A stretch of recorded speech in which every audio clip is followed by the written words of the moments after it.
ఇలా ముఖ్యమంత్రి గారు ఆ రోజు బట్టి విక్రమార్క గారు వారిద్దరూ అటెండ్ అయిన నాడు 49,500 కోట్ల రూపాయల రుణమాఫీ చేయాలి, చేస్తేనే పూర్తిగా 2 లక్షల రుణమాఫీ అయిపోతుందని ఆ రోజు ముఖ్యమంత్రి గారికి చెప్పారు అధ్యక్ష. వాళ్ళు ఆ రోజు ముఖ్యమంత్రి గారు అన్నారు అధ్యక్ష, ఒక్క సంవత్సరం కడుపు కట్టుకుంటే చాలు 49,500 కోట్ల రూపాయల రుణమాఫీ నేను చేయగలుగుతా అని ఆ రోజు ముఖ్యమంత్రి గారు అన్నారు అధ్యక్ష. కానీ పోయినసారి బడ్జెట్లో అధ్యక్ష కేవలం 31,000 కోట్ల రూపాయల బడ్జెట్ మాత్రం పెట్టిండ్రు అధ్యక్ష. కానీ ఈసారి బడ్జెట్లో కేవలం 20,616 కోట్ల రూపాయలు మాత్రమే రుణమాఫీ చేస్తామని చెప్తున్నారు అధ్యక్ష. మరి ఇంకా 11,000 కోట్ల రూపాయల రుణమాఫీ ఎందుకు చేయలేదు అనేది మేము అడుగుతా ఉన్నాం అధ్యక్ష. చాలా కీన్గా చూసినాం అధ్యక్ష. వీళ్ళు దీని గురించి ఏమైనా చెప్తారో, తెలంగాణలో ఉన్న రుణమాఫీ కానీ రైతులందరూ కూడా వేచి చూసిర్రు వాళ్ళ గురించి ప్రస్తావిస్తారని, కానీ ఎక్కడ కూడా వాళ్ళ గురించి ప్రస్తావించలేదు అని కూడా చెప్పక తప్పదు అధ్యక్ష. అధ్యక్ష ఖచ్చితంగా దీని మీద ఒరిజినల్గా చూస్తే మీకు రుణమాఫీ దాని మీద కొన్ని చెప్తా అధ్యక్ష. ఎగ్జాంపుల్స్ మా వీణవంక సొసైటీలో, వీణవంక నా హుజరాబాద్ నియోజకవర్గంలో వీణవంక సొసైటీలో అధ్యక్ష దాదాపు 1070 మంది రుణాలు తీసుకున్నారు అధ్యక్ష. అది 10,27,91,453 రూపాయలు తీసుకున్నారు అధ్యక్ష. దీంట్లో రుణమాఫీ అయింది 495 మందికి అధ్యక్ష. అది 4,44,85,740 రూపాయలు మాత్రమైంది అధ్యక్ష. ఇంకా రుణమాఫీ కావాల్సిన వాళ్ళు అధ్యక్ష 575 మంది ఉన్నారు అధ్యక్ష. అది 5,83,05,713 రూపాయలు ఉన్నాయి అధ్యక్ష. అంటే ఇది కేవలం 45% మాత్రమే అయింది, ఇంకా 50% మాత్రం కాలేదు అని మీ ద్వారా గౌరవ అగ్రికల్చర్ మంత్రి వారికి తెలియజేస్తా ఉన్నాను అధ్యక్ష. దీంతో పాటు అధ్యక్ష ఇంకొక ఎగ్జాంపుల్ కూడా చెప్తాను అధ్యక్ష. ఈ జూపాక సొసైటీ అధ్యక్ష మా విజయలత గారు కాంగ్రెస్ పార్టీ మాజీ సర్పంచ్, మాజీ సింగిల్ విండో చైర్మన్ గారు అధ్యక్ష 1,59,000 రూపాయల రుణం తీసుకుంటే తనకి కూడా రుణమాఫీ కాలేదు అని చెప్పక తప్పదు అధ్యక్ష. అదేవిధంగా బీసీ బిడ్డ అధ్యక్ష రాజేందర్ గారు 87,000 రూపాయల రుణమాఫీ అదే సొసైటీలో జూపాక సొసైటీలో తీసుకుంటే దాన్ని రుణమాఫీ కాలేదు అధ్యక్ష. అదేవిధంగా అధ్యక్ష వీణవంక మండలంలో వల్వాపూర్ గ్రామంలో ఇలా comedy Vijaya wife of Narayana Reddy 70,000 రూపాయలు రుణం తీసుకుంటే రుణం మాఫీ కాలేదు అధ్యక్ష. అదేవిధంగా అధ్యక్ష ఇలా వ్యవసాయ మంత్రి గారు జవాబు చెప్పాల్సిన అవసరం ఉంటుంది అధ్యక్ష. గౌరవ ముఖ్యమంత్రి గారు చెప్పారు అధ్యక్ష అన్నాడు ఇలా 2 లక్షల రూపాయలు పైన తీసుకున్న వాళ్ళు కూడా ఖచ్చితంగా పోయి పైన ఉన్న వాళ్ళకి కట్టేయండి, ఆ మిదికిన 2 లక్షలు కూడా మేము మాఫీ చేస్తాము అని చెప్పిండ్రు. ఉదాహరణ మా వల్వాపూర్ విలేజ్ వీణవంక మండల అధ్యక్ష బుడిగ రాజయ్య గారు సన్ ఆఫ్ ఓదేలు 2,15,000 రూపాయల లోన్ తీసుకుంటే అధ్యక్ష 15,000 రూపాయల లోన్ కట్టిండు, ఆ 2 లక్షల రుణమాఫీ మాత్రము కాలేదు అని చెప్పక తప్పదు అధ్యక్ష. అధ్యక్ష ఖచ్చితంగా ఇవన్నిటికీ కూడా గౌరవ అగ్రికల్చర్ మంత్రి వర్యులు కూడా జవాబు చెప్పాలని కోరుతా ఉన్నాను అధ్యక్ష. దాంతో పాటు అధ్యక్ష మన మంత్రివర్యులు ఇవాళ పదే రుణమాఫీ అయిపోయింది అని చెప్తూ నిన్న బట్టి విక్రమార్క గారు నా హుజరాబాద్ నియోజకవర్గంలో 219 కోట్ల రూపాయలు మేము రుణమాఫీ చేస్తామని అసెంబ్లీ సాక్షిగా మీ సాక్షిగా మొత్తం ప్రజలకి చెప్పిండు అధ్యక్ష. కానీ నిన్న నేను నా హుజరాబాద్ నియోజకవర్గంలో మా 5 మండలాలలో 2 మున్సిపాలిటీలలో ఎంత చేసినని అనుకున్నా అధ్యక్ష. వాళ్ళు ఇచ్చిన ఫిగర్ 185 కోట్ల రూపాయలు మాత్రమే. మరి సభా సాక్షిగా చెప్పిన 219 కోట్ల రూపాయలు కరెక్టా, అధికారులు ఇస్తున్న 186 కోట్ల కరెక్టా, ఏది క్లారిటీ లేకుండా రోజొక ఫిగర్ చెప్తా ఉన్నారు. కాబట్టి దయచేసి దాని మీద కూడా క్లారిఫికేషన్ ఇవ్వాలని కోరుకుంటా ఉన్నాను అధ్యక్ష. పదే అధ్యక్ష కేసీఆర్ గారి ప్రభుత్వం ఉన్ననాడు మేము రుణమాఫీ చేయలేదు అని ప్రచారం చేశారు అధ్యక్ష. ఇవాళ సభా సాక్షిగా ఆనాడు కేసీఆర్ గారి ప్రభుత్వం ఉన్ననాడు ఎంత రుణమాఫీ చేస్తామనేది మీ ద్వారా యావత్ తెలంగాణ రైతాంగాన్ని కూడా చెప్పే విధంగా ప్రయత్నం చేస్తా అధ్యక్ష. ఇవాళ దాదాపు ఫస్ట్ విడతలో అధ్యక్ష 35,31,000 మంది రైతులకి 16,144 కోట్ల రూపాయల రుణమాఫీ చేసినాం అధ్యక్ష. రెండో విడతలో 22,98,000 మంది రైతులకి 13,000 కోట్ల రుణమాఫీ చేసినాం అధ్యక్ష. ఈ రెండు కలిపితే ఇలా కేసీఆర్ గారి హయాంలో 29,114 కోట్ల రుణమాఫీ బాజాప్తు చేసినాం అధ్యక్ష.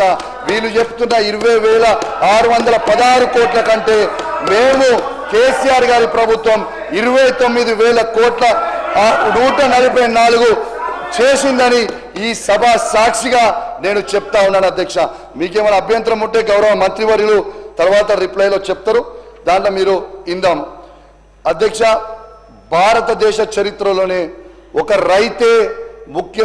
స్వయంగా ఒక రైతే ఈ రాష్ట్రానికి ముఖ్యమంత్రి అయితే ఏ విధంగా రైతుకి లాభం అవుతుంది అనేది దీనికి ఉదాహరణనే రైతు బంధు పథకం అధ్యక్ష. ఇలా భారతదేశ చరిత్రలోనే ఎంతో మంది ముఖ్యమంత్రులు ఈ భారతదేశంలో అయినరు, కానీ ఏ ఒక్క ముఖ్యమంత్రి గారికి కూడా ఇలా రైతుకి పెట్టుబడి సాయం చేయాలని ఒక్కరికి కూడా ఆలోచన రాలే అధ్యక్ష. స్వయంగా మన కేసీఆర్ గారే రైతు కాబట్టి, రైతు కష్టాలు కేసీఆర్ గారికి తెలుసు కాబట్టి ఇలా ఏ రైతు కూడా ఊర్లో ఉన్న పెద్ద సౌకర్య దగ్గరికి పెట్టుబడి కోసం పోవద్దని, ఊర్లో పెద్ద మనుషుల దగ్గరికి పెట్టుబడి కోసం పోవద్దని ఒక గొప్ప ఆలోచనతోని ఇలా రైతు బంధు అనే ఒక పథకాన్ని మొదలుపెట్టి అధ్యక్ష, ఇలా ఈ తెలంగాణ రాష్ట్రంలోనే 65 లక్షల మంది రైతులకి 73,000 కోట్ల రూపాయలు ఇలా స్వయంగా రైతు అకౌంట్లో వేసింది కేసీఆర్ గారి ప్రభుత్వం అని చెప్పక తప్పదు అధ్యక్ష. దీనికోసము ఏ రైతు కూడా ఎక్కడ కూడా ఎంఆర్ఓ దగ్గర దరఖాస్తు పెట్టుకోవాల్సిన అవసరం లేకుండే, ఏ పైరవికారి దగ్గరికి పోవాల్సిన అవసరం లేకుండే, హైదరాబాద్ సెక్రటేరియట్లో కేసీఆర్ గారు బటన్ ఒత్తితే టంగ్ టంగ్ టంగ్ టంగ్ అని రైతు అకౌంట్లలో డబ్బులు 73,000 కోట్ల రూపాయలు ఇప్పటివరకు పడ్డాయని చెప్పక తప్పదు అధ్యక్ష. అధ్యక్ష, నేను మాట్లాడిన తర్వాత రిప్లైలో మంత్రి గారు మాట్లాడతారు, మీకు మేము డిస్టర్బ్ చేయం, మీరు మాకు డిస్టర్బ్ చేయకుండా. అయితే అధ్యక్ష, ఇంకోటి కూడా ఆలోచన చేయండి అధ్యక్ష. ఇవాళ కేసీఆర్ గారు ఇంత గొప్పగా వేసిన పథకాన్ని వీళ్ళు ఆనాడు పిసిసి ప్రెసిడెంట్గా ఉన్న రేవంత్ రెడ్డి గారు ఏమన్నారు అధ్యక్ష? ఇవాళ కేసీఆర్ గారు బిచ్చం వేసినట్టు 10,000 రూపాయలు మాత్రమే పెట్టుబడి సాయం చేస్తుండు. రేపు ఇంద్రమ్మ రాజ్యం రాబోతా ఉంది, మేము 15,000 రూపాయలు రైతు భరోసా వేస్తామని చెప్పిండ్రు అధ్యక్ష. ఇప్పటిదాకా తను ముఖ్యమంత్రి అయిన తర్వాత ఇప్పటిదాకా అది 3వ సీజన్ అధ్యక్ష. ఫస్ట్ 2 సీజన్లు ఎగ్గొట్టిరు అధ్యక్ష. ఈ 3వ సీజన్ అధ్యక్ష 15,000 ఇస్తామని చెప్పి కేవలం 12,000 రూపాయలు మాత్రమే ఇస్తామని ఇవాళ సనాయనొక్కులు నొక్కిర్రు అధ్యక్ష. మరి ఇవాళ నేను ఒక్కటే అడుగుతా ఉన్నాను, ఈ 65 లక్షల మంది రైతులకి రేవంత్ రెడ్డి గారి ప్రభుత్వము ఒక్కొక్క ఎకరానికి 17,500 రూపాయలు బాకీ ఉన్నారని చెప్పక తప్పదు అధ్యక్ష. ఖచ్చితంగా వేయాల్సిన అవసరం ఉన్నదని తెలియజేస్తా ఉన్నాను అధ్యక్ష. అదే విధంగా అధ్యక్ష, ఒక్కసారి మీకు చెప్తాను అధ్యక్ష, ఇలా రైతు బంధు వీళ్ళు పడ్డది అని చెప్తా ఉన్నారు అధ్యక్ష. నేను చెప్తా ఉన్నాను అధ్యక్ష, నా నియోజకవర్గం హుజరాబాద్ నియోజకవర్గంలో మీకు చెప్తాను అధ్యక్ష, వీణవంక మండలం వీణవంక గ్రామంలో అధ్యక్ష శ్రీదేవి గారు వైఫ్ ఆఫ్ గణేష్ 3 ఎకరాల 4 గుంటలు ఉన్నది అధ్యక్ష. వాళ్ళకి కనీసం ఏడాది దాకా కూడా రైతు బంధు పడలేదు అధ్యక్ష. అదే విధంగా లక్ష్మి వైఫ్ ఆఫ్ ఐలయ్య ఇలా 4 ఎకరాల 20 గుంటలు ఉన్నది అధ్యక్ష. ఏడాది వారికి కూడా ఏ స్థాన రైతు బంధు పడలేదు అధ్యక్ష. ఇవాళ చెల్పూర్ గ్రామంలో అధ్యక్ష రాజేందర్ అనే ఒక పేద రైతు ఉన్నాడు అధ్యక్ష. ఆయన కేవలం 2 ఎకరాలు మాత్రమే ఉంది అధ్యక్ష. తనకి కూడా ఇవాళ దాకా రైతు బంధు పడలేదు అధ్యక్ష. ఇది చెప్పింది నేను వాస్తవం అధ్యక్ష. ఇంకా చెప్పాలంటే చాలా మంది ఉన్నారు, కానీ టైం సమయం వల్ల కొంచెం కట్ డౌన్ చేస్తున్నాను అధ్యక్ష. ఖచ్చితంగా ఈ ప్రభుత్వం దయచేసి మీరు మొన్న కూడా ముఖ్యమంత్రి గారు జనవరి 26 తారీఖున ఇవాళ రైతు ఫోన్లల్లా టకీ టకీ టకీ అని మోగుతుంది, మొత్తం కూడా 12,000 రూపాయలు తెలంగాణలో ఉన్న 65 లక్షల మంది రైతు అకౌంట్లో పడతాయని చెప్పిండు అధ్యక్ష. మళ్ళీ ఏమైందో ఏందో తెలియదు అధ్యక్ష. కానీ మరి జనవరి 26 అయిపోయిన తర్వాత ఇవాళ మార్చు 21 22 వచ్చినాం. ఇవాళ ఒక్కరికి కూడా పడలేదు నా నియోజకవర్గంలో పూర్తిగా అని చెప్తా ఉన్నాను. మళ్ళా ముఖ్యమంత్రి గారు చెప్పారు అధ్యక్ష, మార్చి 31 రోజు లోపల చేస్తా అన్నారు. కానీ ముఖ్యమంత్రి గారు ఏ సంవత్సరం అని చెప్పలే కదా, 2025 అన్నాడా 2026 అన్నాడా తెలియదు. కాబట్టి ఇవాళ దయచేసి ముఖ్యమంత్రి గారిని నా చేతులు జోడించి మరీ కోరుతా ఉన్నా, రైతులందరూ కూడా పెట్టుబడి కోసము ఎదురు చూస్తూ ఉన్నారు. దయచేసి వాళ్ళకి 15,000 రైతు భరోసా మీరు వెయ్యండి. దీంట్లో రాజకీయం వద్దు, నేను రాజకీయంతోనే మాట్లాడుతున్నాను అధ్యక్ష. వాస్తవంగా చెప్తా ఉన్నా, రైతుల ఆవేదన, రైతుల బాధనే నేను కేవలం చెప్తున్నా తప్పితే ఇలా ఎటువంటి రాజకీయం చేస్తలేను. రేపు వెయ్యకపోతే మాత్రం రాబోయే కాలంలో మీకే నష్టమవుతుంది. మీరేదో లొల్లిపెట్టాలని లొల్లిపెట్టి పెడితే మాత్రం తప్పకుండా మీకే నష్టమవుతుంది. కాబట్టి ప్రతి రైతు గురించి మీరు ఆలోచన చేయండి. మీ నియోజకవర్గాలలో మీకు రైతు బంధు అనేది, రైతు భరోసా అనేది పడ్డదా, ఒక్కసారి మీ గుండె మీద చెయ్యేసుకొని మీ ఆత్మ విమర్శన చేసుకోవాలని మీ ప్రతి శాసనసభ్యుని నేను కోరుతా ఉన్నాను అధ్యక్ష. బోనస్కి వస్తా అధ్యక్ష. పంట బోనస్ పెద్ద బోగస్ అయిపోయింది అధ్యక్ష. వీళ్ళ మేనిఫెస్టోలో వీళ్ళ మేనిఫెస్టోలో బోగస్ అని అంటే నీ దగ్గర ఉండే రైతులను పోయి అడుగు, సన్న వడ్లకు డబ్బులు పడ్డాయా లేదా. మీరు ఇక్కడ హైదరాబాద్ తిరుగుతున్నట్టుంది రైతులతో సంబంధం లేకుండా. కాబట్టి బోనస్ ఇస్తామని బోగస్ చేసింది మీరు. మీ గవర్నమెంట్లో సన్నవాడ్లు పండిస్తే వరేస్తే ఉరే అన్నారు, తర్వాత బోనస్ ఇస్తామన్నారు. అది ఇదియలే మేము ఇస్తా ఉన్నాం, 1,200 కోట్లు రిలీజ్ చేసినాం సార్. ఎక్కడన్నా 1-2 మిగిలొచ్చు కానీ మ్యాక్సిమం ఇవ్వడం జరిగింది. మళ్ళొక్కసారి వెరిఫై చేసుకోవాల్సిందిగా కోరుతా ఉన్నాం అధ్యక్ష.